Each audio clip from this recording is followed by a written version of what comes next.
Bienheureux mesdames, messieurs, de vous savoir nombreux devant votre petit écran pour faire avec nous la balade devant les kiosques à journaux paraissant en national et à l'international. Et nous sommes deux pour le faire. Bienvenue Donald Lagnosoa. Merci Serge Tetka, et c'est avec un plaisir en somme renouvelé qu'on se retrouve pour parcourir la une des journaux parvenus à notre rédaction ce matin. Et bien sûr, le quotidien national bilingue est présent, Cameroun Tribune, qui nous parle de cette relation entre le Cameroun et le Commonwealth et met à sa grande une on salue les avancées démocratiques. En fait, de quoi est-ce qu'il est question? On peut voir le chef de la mission de l'observation du Commonwealth pour les élections législatives et municipales, Irfan Abdul Bara, a fait part vendredi dernier de ses remarques au chef de l'État. En attendant la publication du rapport, la mission du Commonwealth s'est félicitée des avancées démocratiques enregistrées au Cameroun. C'est à retrouver en page 2 et toujours à la une du quotidien national bilingue. On parle de recettes douanières avec les raisons d'une contre-performance, nous dit le journal. À 3 mois de la fin de l'exercice, 394 milliards de francs CFA seulement sur plus de 420 milliards attendus à cette période de l'année ont été collectés en cause. D'après le directeur général Minette Libom Lilikeng, le retard accusé ou alors le relâchement de la part des hauts responsables de son administration et puis le retard accusé dans l'appropriation même des réformes engagées dans le secteur des douanes. C'est à retrouver en page 13 du quotidien national bilingue. Et nous voici à présent dans le quotidien Le Messager qui nous parle donc de la création d'emplois ce matin et nous dévoile les leçons de l'ambassadeur de Turquie au Cameroun. Son Excellence Omer Farouk Dogan suggère que les Camerounais arrêtent de rêver mais passent à l'action. C'est en page 9. Et toujours dans le même journal de Pius Noumeninjawe, on parle de recensement général des votes. Les chiffres des législatives, elles épluchent. Les chiffres législatifs transmis à la commission, elle épluche les procès-verbaux venus des commissions départementales avant la publication des résultats au plus tard le 20 octobre. Nous restons dans le quotidien donc Le Messager qui nous parle toujours de Douala 3e et Douala 4e et s'interroge pourquoi Oumar Oufadi, les Koumazés sont tombés en page 6 et 7. Et donc, il faut comprendre la percée du MRC, du PURS, de l'UMS, de l'UFP et de l'UPC. C'est dans ce journal Le Messager. Nous parlons toujours des municipales 2013. Voici, nous dit le journal, la carte communale du Cameroun, bien sûr. Et il faut simplement comprendre que dans le Grand Sud, le socle granitique du RDPC se consolide. Le littoral, le porte-avions de l'opposition, le Grand Nord, tempête géopolitique, tout ceci est à retrouver en page 5 dans l'édition de demain, nous dit le journal, les régions du Nord-Ouest, de l'Ouest et du Sud-Ouest. Toujours du journal Le Messager, on parle à présent d'autre chose dans ce journal. Alors, pourquoi non? On était déjà à ce niveau. On revient donc. Yaoundé-Simalène, une quinzaine de morts sur la route. L'accident est survenu dans les encablures d'Obala le week-end dernier. En page 2, donc c'est Yaoundé beaucoup plus, Yaoundé-Bafoussam, une quinzaine de morts sur la route. L'accident est survenu dans les encablures d'Obala le week-end dernier. C'est en page 2. Il faut dire que c'est un axe parlant du triangle, du tristement triangle de la mort. Alors, cette fois-ci, nous sommes à la une du journal Mutation qui nous présente l'intégralité, nous dit-il, des résultats des municipales 2013 avec des grandes figures à la une. On peut ici voir le RDPC, le SDF, l'UNDP, l'UDC, le MDR, l'UMS, l'UPC et l'UFP vainqueur. Le RDPC se déchire après sa victoire à Bamenda 1er. Comment l'UFP a gagné à Yabassi? Ce sont des informations que vous trouverez dans le journal Mutation de ce jour. On reste toujours avec Mutation. Cette fois, c'est Ateba Eyene qui prend son stylo et écrit à Aminatou Ayidjo, le RDPC donc. Le membre du comité central met en garde la recrue, c'est-à-dire il met donc en garde Aminatou Ayidjo, c'est à retrouver en page 31. On l'a célébré samedi, la journée mondiale des enseignants, et le journal revient ici sur les 10 visages du calvaire des enseignants. La journée dédiée à ces dispensateurs du savoir s'est célébrée samedi dernier à travers la République et à travers le monde. Un autre journal sur la table de la revue de presse, nous sommes là dans la nouvelle. Paul Biya lâche Etundi Oyono. C'est dans l'affaire Bibi Ngota. Quand le journaliste en fuite passe à table, tout le dossier sur la table du chef de l'État, c'est en pages 4 et 5 du journal La Nouvelle. Toujours la nouvelle qui nous parle de ce sujet à l'actualité, les municipales et les législatives. Et on peut donc voir avec ce journal qui nous parle des vrais enseignements, nous dit le journal, du dernier scrutin. Que faut-il donc savoir? Achetez le journal en pages 6 à 10 et vous aurez tous les détails sur les vrais enseignements du dernier scrutin.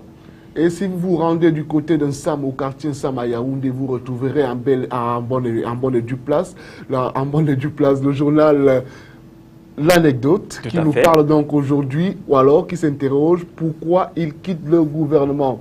Des ministres soupçonnés d'avoir financé l'opposition dans leur localité d'origine offrent des communes aux adversaires politiques du RDPC. Dans leur forfaiture, d'aucuns provoquent des émeutes sociales en voulant manipuler les procès-verbaux. Moukakom Bonjoy, Simi Meigné, Catherine Bakambok, Adoum Gawa, Zachary Perevé, désormais non grata devant le prince. En fait, le journal de Jean-Pierre Amougou Belinga nous parle aussi de Robert P. Jackson, l'ex-ambassadeur des États-Unis qui est parti. Et le journal nous dit Robert P. Jackson entre élucubration et incontinence. De quoi s'agit-il? Achetez le journal. Le journal L'Anecdote continue donc à nous informer, à nous donner ces quelques sujets pour ce matin. Conflit de compétences donc. William Solo dans le viseur du directeur des douanes. Les détails sont certainement contenus en page 5. On continue avec plutôt cette affaire triste. Elle fait un peu froid dans le dos. C'est à Obala, une enquête qui a été ouverte sur le trafic d'organes humains, bien sûr. À la morgue de l'hôpital d'Obala, les prévenus sont entre les mains de la justice et ils répondront de leurs actes. Et nous voici donc dans les yeux de l'œil du Sahel. L'œil du Sahel ce matin nous propose en grande une Grand Nord, les grands perdants des élections. Vous pouvez d'ailleurs découvrir ces quelques visages que nous livre ce matin le journal L'œil du Sahel. L'œil du Sahel qui nous parle aussi de testament et nous parle de l'ancien président Amadou Ahidjo tout naturellement et que le journal nous dit ici dans un document ou alors nous présente un document où il est écrit quand Amadou Ahidjo annonçait les grandes réalisations de Biya, l'édifiant discours de politique générale prononcé au congrès de l'UNC de Bafoussam en 1980. Nous restons dans les yeux de l'œil du Sahel pour parler cette fois de Soulédé Roua. C'est dans le nord. 2000 familles recevront l'argent de la Banque mondiale pendant 2 ans. C'est en page 12. Et toujours cette fois-ci, le journal, nous quittons la nationale pour l'international et nous nous déportons à la une de Aujourd'hui en France. Le journal nous parle des offres Internet trompeuses. L'État menace les opérateurs. En fait, dans un courrier que notre journal, c'est-à-dire Aujourd'hui en France, s'est procuré, le gouvernement exige que les opérateurs télécoms veillent à la loyauté de leur publicité sous peine de poursuite. Nous restons dans ce journal-là, Aujourd'hui en France, pour parler de sport avec l'Olympique de Marseille contre Paris Saint-Germain. On peut donc lire en grande une là-bas. La loi du plus fort, OM, PSG 1 et OM 1, PSG 2. La loi du plus fort, même à 10 contre 11, les Parisiens sont parvenus à s'imposer hier à Marseille. C'est en page 20 et 21. Un autre journal, c'est La Tribune et à sa une, on voit Shutdown. Obama perd patience. Qu'est-ce qui se passe avec le président américain? Il s'est emporté contre les républicains qui bloquent l'adoption du budget depuis mardi et a envoyé le secrétaire américain au Trésor, Jacob Lew, pour les raisonner. Faute d'un vote rapide sur le relèvement du plafond de la dette, la situation deviendrait alarmante pour le pays. La Tribune s'intéresse à la fiscalité et nous propose donc dans l'une de ses unes les niches fiscales qui enflent et les autres. Le coût pour l'État des niches fiscales baissera un peu en 2014, hors crédit d'impôt, compétitivité, emploi. La Tribune nous parle aussi des licenciements et puis s'interroge comment Air France en est arrivé là. Avec 2800 nouvelles suppressions, c'est presque 10 000 postes qui auront disparu au sein de la compagnie en 5 ans. Décryptage.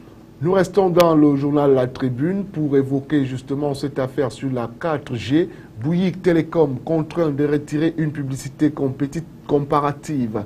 Le tribunal de commerce demande à l'opérateur de retirer une publicité comparative sur la 4G après une plainte déposée par Orange. Le Figaro, c'est un autre journal qui nous est parvenu ce jour. Lui nous parle plutôt de justice en France. La réforme Taubira ne convainc pas les Français. En fait, pensez-vous que ce projet de loi présenté par Christine Taubira permettra de lutter efficacement contre la délinquance? 75% disent non.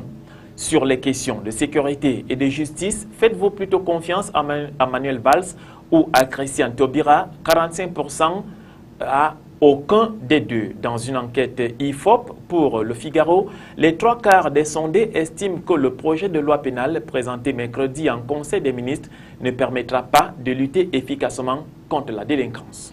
Nous restons dans le journal Le Figaro pour parler cette fois des retraites. La gauche du PS donne de la voix. De quoi s'agit-il? Le projet de loi du gouvernement sur la réforme des retraites est examiné à partir d'aujourd'hui par les députés. Certains d'entre eux, à la gauche du PS, seront tentés d'assouplir le texte en demandant, entre autres, la prise en compte des stages dans le calcul des retraites ou en augmentant les comptes pénibilité. Ils ne devront pas alourdir la note à court terme. Marisol Touraine a déjà prévenu qu'elle veillerait à l'équilibre du texte. C'est en page 26. Le journal Le Figaro nous parle aussi des Roms et nous présente un sujet assez cocasse. Quand les fonds d'aide européens se perdent dans les Balkans. En effet, les aides que l'Union européenne consacre à l'intégration des Roms ne parviennent pas ou peu à leur véritable destinataire. Les administrations locales sont suspectées de les siphonner. Enquête dans un ghetto bulgare où vivent 60 000 Tiganes. Nous restons dans le journal, nous allons à présent dans le journal Le Monde, Serge. Certainement qu'on va reparler de cette affaire sur les Roms, puisque ça fait quand même beaucoup, ça alimente les conversations du côté de la France, avec cette affaire des Roms dont je disais. De ce côté-là, on va se retrouver. Oui, alors le journal s'interroge comment les Roms voient la France et leur avenir. Donc, il faut comprendre qu'à Poitiers et à Croutelle, des familles racontent la dégradation de leur vie quotidienne. Ils affirment que l'intégration est leur seule chance de ne pas retourner en Roumanie. Pour l'anthropologue Martin Oliveira, les Roms sont perçus comme des gens en trop. On va rester dans le journal Le Monde pour parler cette fois de François, c'est-à-dire du pape François. L'état de grâce d'un pape atypique en visite à Assise. 6 mois après son élection, le pape a livré sa vision pour revitaliser l'Église. À Rome, certains s'inquiètent de sa liberté de ton. Et tout de suite, nous voici à la une de Les Échos avec Bercy qui renonce à sa nouvelle taxe sur les entreprises.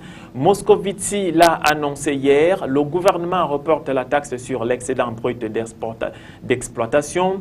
En contrepartie, sera instaurée une surtaxe à l'impôt sur les bénéfices des sociétés. Serge, c'est avec cette partie de la presse que nous allons donc refermer cette revue de la presse puisque nous étions avec Les Échos et c'est ici que s'achève donc la revue de presse.